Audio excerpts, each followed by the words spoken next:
Now the serpent was more cunning than any beast of the field which the Lord had made. And he said to the woman, Has God indeed said, You shall not eat of every tree of the garden? And the woman said to the serpent, We may eat the fruit of the trees of the garden, but of the fruit of the tree which is in the midst of the garden, God has said, You shall not eat, nor shall you touch it, lest you die. Then the serpent said to the woman, You will not surely die, for God knows that in the day you eat of it, your eyes will be opened, and you will be like God, knowing good and evil. I'm going to stop there. I have a problem with Eve in the passage that we just read. My issue with Eve is not only the disobedience. My issue with Eve is the fact that she allowed herself to converse with the enemy. Because many of us, when we read the story of Adam and Eve, what we come out learning is that obedience unto the Father is key. But if obedience was such an easy task, all of us would be saved. The fact of the matter is that saying no is not always easy. But because we know this, we must become intelligent. I believe that there was a very big mistake that took place. And it is that Eve allowed herself to converse with the enemy. Immediately when the enemy said to Eve, Did God say? That should have already triggered a red flag in her mind, because here you have someone trying to birth confusion into what you know is clear.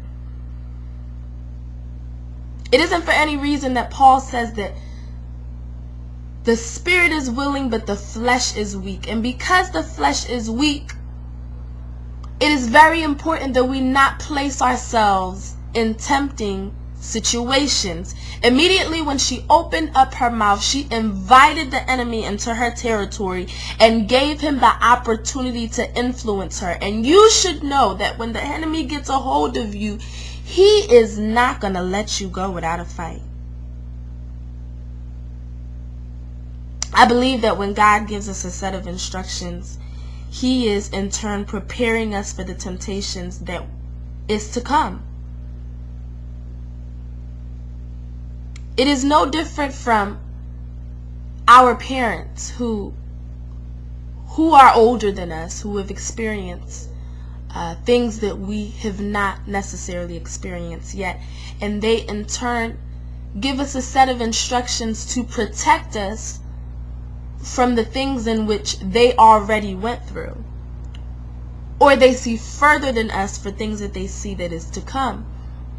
That is the same exact thing that God does.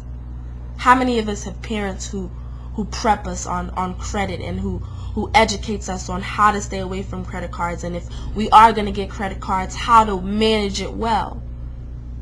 You see, but on the other side, you have the credit card recruiters who are working on their pitch night and day, who are aware of the education that your parents have bestowed upon you.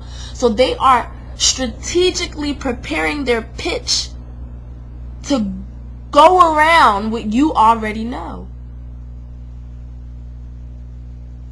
And so it is up to you to be intelligent, to understand that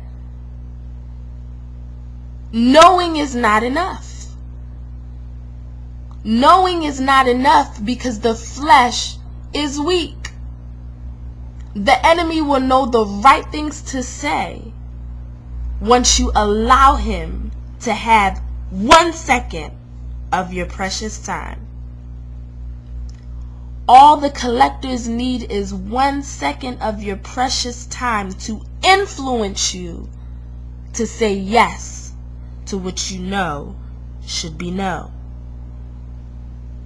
So what do we do? Because we know that the flesh is weak, because we know that these collectors work hard and are very intelligent on how they're going to present their pitch, when you see them in the mall, you just shake your head and keep on walking. Because many of us know that if we stop, the line may sound so good that we just might fall. Eve fell, not because she necessarily wanted to go against God, but because the enemy is so cunning and because he knows the right things to say.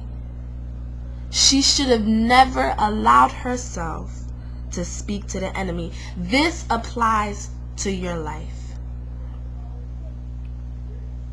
You need to know that the enemy comes in many forms. You need to stop giving the enemy seconds of your life when it can ruin your entire salvation.